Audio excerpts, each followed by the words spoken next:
इस वीडियो के अंदर आपको 24 दंडक में किसमें कौन सी हड्डियों की रचना होती है, किस शरीर की कौन सी आकृति होती है, किसमें कितने कसाय, संख्या, लेशिया होती है, वो आपको इस वीडियो में सरल तरीके से समझा रहे हैं।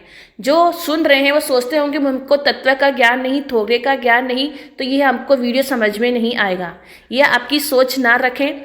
यह इस वीडियो को बहुत आम भाषा में आपको तत्व ज्ञान की जानकारी दे रहे हैं, सुनने से आपको आराम से समझ में आएगा। तो सूत्र श्री जीवाभिगम सूत्र के अंदर इन सब का सारा वर्णन दिया गया है। सहनन द्वार। सहनन किसे कहते हैं? नामकर्म के उदय में बनने वाली हड्डियों की रचना विशेष को सहनन कहते हैं। यानी हड्डियों की रचना है उसको आगम की भाषा में सहनन बताया गया है। सहनन 6 प्रकार के होते हैं, 6 भेद हैं। वज्र, ऋषभ, नाराज, अर्थ नाराज, नाराज, कीलिका, सेवार्थ। यानी 6 ही सहनन के पूरी डिटेल से जानकारी कि किस समय कौन से मनुष्य के कौन सी सहनन होता है, किस तरह से हड्डियों की रचना होती है, इन सारा वर्णन पिछले वीडियो में बताया गया है। उसका लिंक इस वीडियो के डिस्क्रिप्शन में दिया गया है, वहाँ पर आपको जानकारी मिल जाएगी। इसलिए इसकी जानकारी डिटेल से यहाँ पर नहीं दे रहे हैं। अब आइए बताते हैं कि इसमें कौन सा सहनन है। नरक और देवताओं में सहनन नहीं होता, क्योंकि नरक और देवताओं का जो शरीर होता है वो पुद्गल से बना हुआ होता है। नारकी का अशुभ पुद्गल से और देवताओं का शुभ पुद्गल से।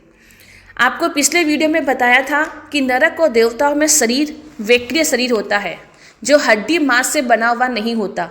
औदारिक शरीर होता है वही हड्डी मांस से बना हुआ होता है। तो नारकी और देवताओं का शरीर वैक्रिय है, इसके कारण वहाँ पे हड्डियों की रचना नहीं होती। तो नरक और देवताओं में सहनन नहीं होता। अब 5 स्थावर, असनी मनुष्य, 3 विकलेंद्रिय, असनी तिर्यंच पचेंद्रिय, इनमें एक सेवार्थ सहनन होता है। गुगलिक में एक वज्र, ऋषभ, नाराज सहनन। शनि तिर्यंच पचेंद्रिय और शनि मनुष्य में सहनन पावे 6। यानी मनुष्य और तिर्यंच के अंदर, पचेंद्रिय के अंदर उसमें 6 ही सहनन पाते हैं। वो काल की अपेक्षा से होता है, किस समय कौन सा होता है। वर्तमान में 5वें आर्य में हमारे ना तो वज्र ऋषभ नाराज है, ना अर्ध नाराज है, ना नाराज है। तो हम उस वीडियो के अंदर आपको पूरी जानकारी मिलेगी। तो सिद्ध भगवान में सहनन नहीं होता, क्योंकि सिद्ध भगवान अशरीरी होते हैं। अब आगे आइए बताते हैं संस्थान द्वार। संस्थान किसे कहते हैं? नाम कर्म के उदय से बनने वाली शरीर की आकृति को संस्थान कहते हैं। देखिए, भगवान ने अपने केवल ज्ञान के द्वारा हमें हर जीवों की हर रचना के बारे में हमें बता रहे हैं। तो शरीर की आकृति, सबके शरीर की आकृति अलग अलग होती है। किसमें कौन सी आकृति है, इनके कितने भेद हैं? तो पहला है भेद, इनके टोटल 6 भेद है। उसमें से पहला है समचौरस। समचौरस की आकृति का मतलब है ऊपर नीचे बीच में पूरे शरीर का समभाव से शरीर की सुंदरता, आकार, आकृति को समचौरस संस्थान कहते हैं। यानी वह देखने में इतना सुंदर होता है और चारों तरफ ऊपर नीचे सब जगह उनके बराबर की साइज होती है। जैसे कि पालती मानकर बैठते हैं तो देखो कि दोनों घुटने और हाथों के भुजबंद सबकी साइज बराबर होगी, चौकोर देखा जाएगा, तो उसे कहते हैं समचौरस। दूसरा आता है निगोद परिमंडल। इसका मतलब क्या? वट वृक्ष के समान शरीर की आकृति होती है, जिसके नाभि के ऊपर का भाग तो प्रस्तुत विस्तृत लक्षण युक्त पूर्ण शास्त्र अनुसार प्रमाण वाला होता है। यानी ऊपर का भाग तो उसका बहुत अच्छा होता है और नाभि के से नीचे का भाग उसका हीन खराब होता है। उसको कहते हैं निगोद परिमंडल संस्थान। अब साधी किसको बोलेंगे? ऊपर वाले लक्षण से बिल्कुल विपरीत, यानी शाम की बम्बी, अर्थात नाभि के नीचे का भाग उत्तम होता है और नाभि के ऊपर का भाग हीन खराब होता है। उसे कहते हैं साधी संस्थान। वामन, वामन का मतलब है बोना शरीर हो। जिस शरीर में हाथ पांव आदि अवयवहीन हो, छाती पेट आदि पूर्ण हो, उसे कहते हैं वामन। कहीं कहीं को देखते हैं कि हाथ पांव तो बहुत पतले और छाती पेट जो पूर्ण होता है उसे वामन संस्थान कहते हैं, बोना। अब आता है कुब्बज। कुब्बज का मतलब कुबड़ा, जिसके शरीर के हाथ पांव मुख गिरवादी उत्तम हो और हृदय पेट पीठ हीन हो, उसे कहते हैं कुब्बज संस्थान। अब आता है छठा हुंडक। हुंडक जिस शरीर में सभी अंगोपांग किसी भी सुंदर आकृति के ना हो, पूरा तरह से खराब हो, उसे कहते हैं हुंडक संस्थान। ये संस्थान के 6 भेद आपको उनका परिभाषा समझा दी। अब आगे बताते हैं किसमें कौन सा संस्थान होता है। नारकी के भव्य धान्य शरीर और उत्तर वेग के शरीर, दोनों शरीर के अंदर, और 5 स्थावर असनी मनुष्य, 3 विकलेंद्रिय असनी तिर्यंच परिचेंद्र में संस्थान पावे एक, यानी इन सब में एक हुंडक संस्थान होता है, यानी कि उनकी शरीर की आकृति पूरी तरह से खराब होती है। देवों में भव्य धान्य शरीर युगलिक के अंदर एक संस्थान पाता है समचौरस, क्योंकि युगलिक और देवता का शरीर होता है बहुत सुंदर होता है और समचौरस संस्थान वाला होता है। और वही देवता अगर उत्तर वेक्रिय करे तो उनमें 6 ही संस्थान विविध प्रकार के पाए जा सकते हैं। शनि तिर्यंच और शनि मनुष्य में संस्थान 6 ही पाए जाते हैं, क्योंकि यहाँ पर हर आर्य में हर तरह के मनुष्य होते हैं, और सिद्ध भगवान में संस्थान नहीं होता। तो आपको बहुत शॉर्ट तरीके से समझा दिया है कि कितना इजी से बताया है कि नरक 5 स्थावर असनी मनुष्य, 3 विकलेंद्रिय असनी तिर्यंच में संस्थान पावे एक हुंडक, देवों में और युगलिक में एक संस्थान समचौरस, और अगर देवता उत्तर वेक्रिय करे तो विविध प्रकार का संस्थान, शनि तिर्यंच और शनि मनुष्य के अंदर 6 ही संस्थान, और सिद्धों में संस्थान नहीं होता। अब आता है कसाय द्वार। कसाय किसे कहेंगे है? क्रोधादि रूप आत्मा के विभाव परिणाम को कसाय कहते हैं, यानी संसार का परिभ्रमण बढ़ाने का नाम ही कसाय है। आत्मा के स्वभाव से हटना ही कसाय है। तो कसाय की परिभाषा ये है, और इसके 4 भेद हैं: क्रोध, मान, माया, लोभ। ये 24 ही दंडक के अंदर चारों ही कसाय पाए जाते हैं। सिद्ध भगवान अकसाई है, सिद्ध भगवान में कसाय नहीं होता। अब आता है संज्ञा द्वार। संज्ञा किसे कहते हैं? संज्ञा कहते हैं इच्छा, कामना, आहार आदि की अभिलाषा करना, उसे कहते हैं संज्ञा, जिसके 4 भेद है: आहार संज्ञा, भय संज्ञा, मैथुन संज्ञा, परिग्रह संज्ञा। सभी 24 दंडकों के अंदर चारों ही संज्ञा पाई जाती है। सिद्ध भगवान में संज्ञा नहीं होती, वो 9 संज्ञायुक्त होते हैं। अब आता है लेशा द्वार। लेशा किसे कहते हैं? योग की प्रवृत्ति, योग किसको बोलेंगे? मन, वचन, काय की प्रवृत्ति से उत्पन्न आत्मा के शुभाशुभ परिणामों को लेशा कहते हैं। हमारे अंदर जो भाव आते हैं, उन भावों के भाव शुभ और अशुभ, उनके परिणामों को लेशा कहते हैं। वो लेशा कितने प्रकार की है? उसके 6 भेद है: कृष्ण लेशा, नीलेशा, कापोतलेशा, तेजोलेशा, पद्मलेशा और शुक्ल लेशा। पहली और दूसरी नारकी के अंदर किसमें कितनी लेशा पाई जाती है वो बता रहे हैं। पहली दूसरी नारकी में 1 कापोत लेशा, तीसरी में कापोत और नील। देखिए कि यहाँ पर नारकी के अंदर 3 अशुभ लेशा ही पाई जाती है, तो उसमें से आपको सरल तरीके से बता रहे हैं। कृष्ण नील कापोत है, तो वहाँ से यानी जैसे जैसे नरक बढ़ती है वैसे वैसे लेशा ज़्यादा खराब होती जाती है, और सबसे ज़्यादा खराब जो लेशा कृष्ण लेशा है, तो उसको लास्ट में लेना है तो नील से चालू करेंगे। कृष्ण नील कापोत, कापोत से चालू करेंगे तो पहली दूसरी में कापोत, तीसरी में कापोत और नील, चौथी में नील, 5वीं में नील कृष्ण, 6ठी में कृष्ण, 7वीं में महाकृष्ण।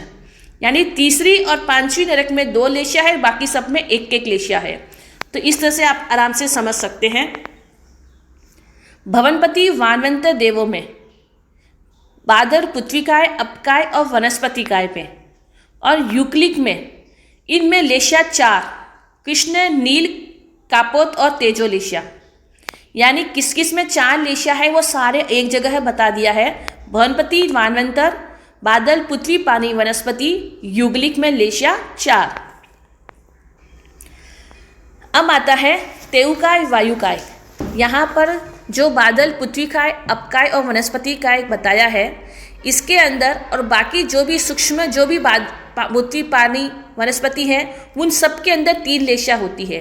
तेऊकाय, वायुकाय, 3 विकलेंद्रिय, असनी तिर्यंश पचेंद्रिय, असनी मनुष्य में लेशा पावे 3 कौन सी होती है? कृष्ण, नील, कापोत, 3 लेशा ही इनमें पाई जाती है। अब देते हैं ज्योतिष, पहला दूसरा देवलोक में तेजोलेशा, तीसरे चौथे पांचवें देवलोक में पद्मलेशा, छठे देवलोक से नवग्रह तक शुक्ल लेशा और 5 अनंत विमान में परम शुक्ल लेशा। सिद्ध भगवान में लेशा नहीं है, अलेशी है। आपको समझ में आ गया होगा कि लेशा किस किस में कौन कौन सी पाई जाती है। वापस रिवाइज मार रहे हैं। नारकी, 7 नारकी के अंदर 3 अशुभ लेशा लेनी है, तीसरी और 5वीं नारकी के में 2-2, बाकी सब में 1-1। अब 4 लेशा किसमें है? भवनपति, वानवंतर, बादल, पृथ्वी, पानी, वनस्पति, युगलिक में 4 लेशा। तेयु वायु 3 विकेंद्रीय, असनी तिर्यंश पचेंद्रिय, असनी मनुष्य में 3 लेशा, कृष्ण, नील, कापोत।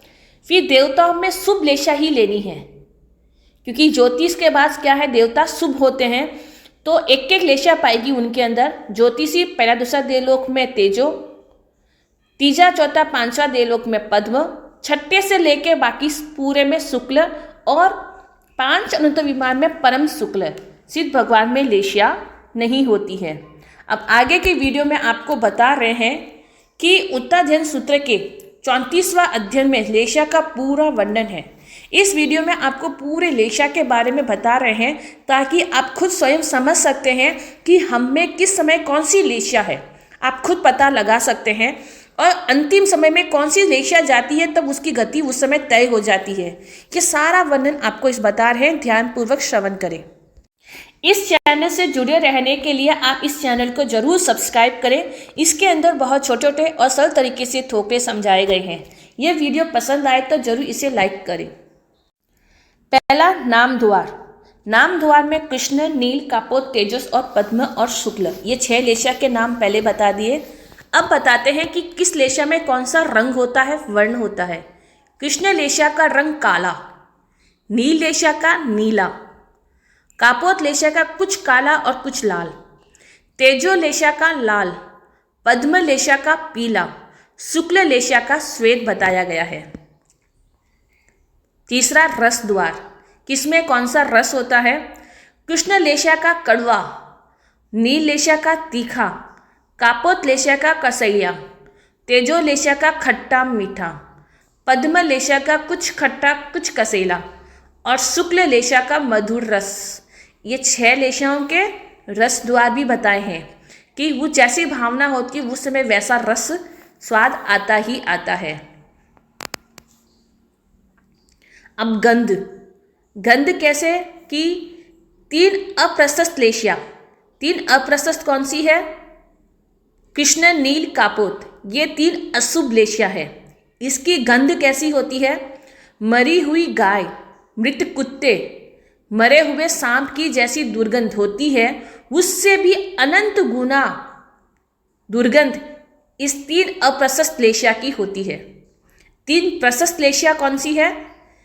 तो पीछे की तेजो, पद्म, शुक्ल, ये 3 लेशा शुभ मानी गई है।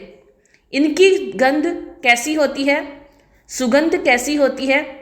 पुष्प जो पिसे गए हैं उनकी जो सुगंध आती है, जो इत्र जो होता है उसकी स्मेल कैसी आती है, सुगंध कैसी आती है, उससे भी अनंत गुना सुगंध इन 3 शुभ लेशाओं की आती है। अपन खुद देख सकते हैं, जब गुस्सा, जब आगे आपको बताएंगे कि इन लेशाओं के लक्षण क्या है तो आप स्वयं समझ जाएंगे। तो स्पर्श द्वार। स्पर्श कैसा होता है? अप्रशस्त लेशाओं की गाय की जो जीभ होती है, शाक नामक वनस्पति के पत्तों का जो स्पर्श होता है, कर्कश होता है, उससे भी अनंत गुना अधिक यह कर्कश होती है। इनका स्पर्श इतना कर्कश होता है। प्रशस्त लेशाओं का बूर वनस्पति, मक्खन, सीरीज के पुष्प का स्पर्श कोमल होता है, उससे भी अनंत गुना स्पर्श कोमल इस शुभ लेशाओं का होता है। परिणाम द्वार। अब परिणाम किसको बोलेंगे? जैसे कि वैडूर्य मणि एक ही होता है, किंतु संपर्क में आने वाले विविध रंग के द्रव्यों के कारण वह वही रूप का रंग लेता है। इसी प्रकार कृष्ण लेशा, नीलेशा आदि द्रव्यों के योग्य संपर्क में पाकर नीलेशा में परिणत हो जाती है। यानी जैसे अपन देखते हैं कि एक स्फटिक की माला जो होती है उसके अंदर जैसा धागा डालोगे वैसा वो दिखेगा, देखा होगा। तो उसी तरह हम जैसे हमारे भाव होंगे वैसे वैसे वो लेशा उस भाव में परिणत होती जाएगी। तो इसके जगन्य उत्कृष्ट मध्यम कितने हैं? 3, 9, 27, 81 और 243 संख्या तक हो सकता है। अब आगे बताते हैं लक्षण। किस लेशा में कौन से लक्षण होते हैं? इस लक्षण के द्वारा हम जान सकते हैं कि किसमें कौन सी लेशा है, कैसा स्पर्श है, कैसा गंध है, कैसा रस है। तो जो मनुष्य 5 आश्रव से प्रवृत्त हो, अव्रती हो, असंयमी हो, हिंसा में परिणत हो, अजितेंद्रिय हो, वह कृष्ण लेशा का परिणत है। यानी ऐसे जो इंसान होता है समझ लो वो कि उसके अंदर कृष्ण लेशा है। जो ईर्ष्यालु हो, अतपस्वी हो, अज्ञानी हो, माई हो, विषयों में आसक्त हो, धृत हो, प्रमादी हो, रसलोलुप हो, वह नीलेशा में परिणत होता है। यानी जो ऐसा इंसान होगा वह नीलेशा उसके अंदर रहेगी। जो वाणी से वक्र हो, आचार से वक्र हो, कपटी हो, मिथ्या दृष्टि, अनार्य, चोर, यह कापोतलेशा में परिणत होता है। यह कापोतलेशा का लक्षण है। जो नम्र है, अचपल है, माया से रहित है, विनीत है, प्रिय धर्मी है, हितैषी है, वह तेजोलेशा से परिणत है। यह तेजोलेशा के लक्षण है। जो कसाय पतले हैं, जो आत्मा का दमन करता है, अल्पभाषी है, उपशांत है, जितेंद्रिय है, वह पद्मलेशा में परिणत है। यह पद्मलेशा का लक्षण है। जो धर्म शुक्ल ध्यान में लीन है और प्रसन्न चित्त है और सराग है, वितराग है, जितेंद्रिय है, वह शुक्ल लेशा में परिणत है। तो यह शुक्ल लेशा का लक्षण हुआ। ये 6 ही लेशाओं के लक्षण आपको बताए हैं। ये जिसमें जो जैसा लक्षण होता है वह वही लेशा में वह रह रहा है। तो इससे अपन को खुद को अपन जान सकते हैं। अब आगे बताते हैं स्थान। असंख्य असपनी और उत्सपनी काल के जितने समय होते हैं अथवा असंख्य लोगों के जितने आकाश प्रदेश होते हैं उतने ही संख्या के स्थान हैं। यानी जीव जहाँ जहाँ जीव ठसाठस भरे हुए हैं सभी जीवों के अंदर कोई ना कोई लेशा तो होती ही होती है। स्थिति। किस लेशा में कौन सी कितनी स्थिति है? तो कृष्ण लेशा में जगन्य अंतम मुहूर्त, उत्कृष्ट 1 मुहूर्त अधिक 33 साग्रोपम। 7वीं नारकी की अपेक्षा से है ये, क्योंकि 7वीं नारकी की स्थिति कितनी है? 33 साग्रोपम। तो यहाँ से जब इंसान 7वीं नारकी में जाता है तो अंतम मुहूर्त पहले ही वह कृष्ण लेशा उसके शुरू हो जाती है। तो उसके अपेक्षा से 1 मुहूर्त अधिक 33 साग्रोपम। नीलेशा की जगन्य अंतम मुहूर्त उत्कृष्ट पल्य के असंख्यात भाग अधिक 10 साग्रोपम की होती है। कापोतलेशा की जगन्य अंतम उत्कृष्ट स्थिति पल्योपम के असंख्यात भाग अधिक 3 साग्रोपम प्रमाण होती है। नरक के हिसाब से बताया गया है। अब आगे बताते तेजोलेशा की अंतम मुहूर्त जगन्य तो अंतम मुहूर्त उत्कृष्ट पल्य के असंख्यात भाग अधिक 2 साग्रोपम की होती है। पद्मलेशा की जगन्य अंतम मुहूर्त उत्कृष्ट 1 मुहूर्त अधिक 10 साग्रोपम की समझनी चाहिए। और शुक्ल लेशा की जगन्य अंतम मुहूर्त उत्कृष्ट मुहूर्त अधिक 33 साग्रोपम, यानी शुक्ल लेशा सवार्षित में होती है उसकी अपेक्षा से समझना चाहिए। और बाकी यहाँ पर देखो कि पल्य के असंख्यात भाग अधिक बताया है, ये युगलिक की अपेक्षा से समझना चाहिए। तो इस तरह से स्थिति द्वार पूरा हुआ। अब आता है गति द्वार। गति द्वार के अंदर बताते हैं कृष्ण, नील, कापूत, ये तीनों अधर्म लेशा हैं। इनकी गति अनेकों बार दुर्गति में उत्पन्न होता है। और 3 धर्म लेशा हैं वह सुगति में ले जाती है। यानी 3 अशुभ लेशा दुर्गति ले जाती है, 3 शुभ लेशा सुगति की ओर ले जाती है। अब आगे बताते हैं आयुष्य द्वार। आयुष्य द्वार मतलब कि छहों लेशा के प्रथम समय में जीव का परभव में जन्म नहीं होता और न अंतिम समय में होता है। यानी किसी भी लेशा की प्राप्ति के बाद अंतम मुहूर्त बीत जाने पर और अंतम मुहूर्त शेष रहने पर जीव परलोक में जन्म लेता है। यानी इस ठोकरे के अंदर हमको इतना तो जरूर मालूम पड़ा है कि 6 ही लेशाओं के लक्षण कौन कौन से हैं, उनका रस कौन सा है, और जब हम लास्ट मोमेंट में जो हमारी लेशा होती है और उस समय उसके लक्षण देखकर हम बता सकते हैं कि यह जीव मरकर कहाँ जा रहा है, किस गति की ओर जा रहा है, क्योंकि अंतम मुहूर्त शेष रहता है तभी जीव यहाँ से परलोक की ओर में जन्म लेता है और अंतम मुहूर्त बीत जाने पर यहाँ से उसकी आत्मा शरीर से निकलती है। तो इस तरह से इस लेशा द्वार के अंदर हम इतनी जानकारी हमको मिल जाती है। हमारे परम पिता परमात्मा पूज्य वितराग भगवान ने हमें कितनी अच्छी अच्छी जानकारी हमको दी है। तो इस चैनल से जुड़े रहने के लिए आप ज़रूर सब्सक्राइब करें और ज़्यादा से ज़्यादा इस वीडियो को फॉरवर्ड ज़रूर करें।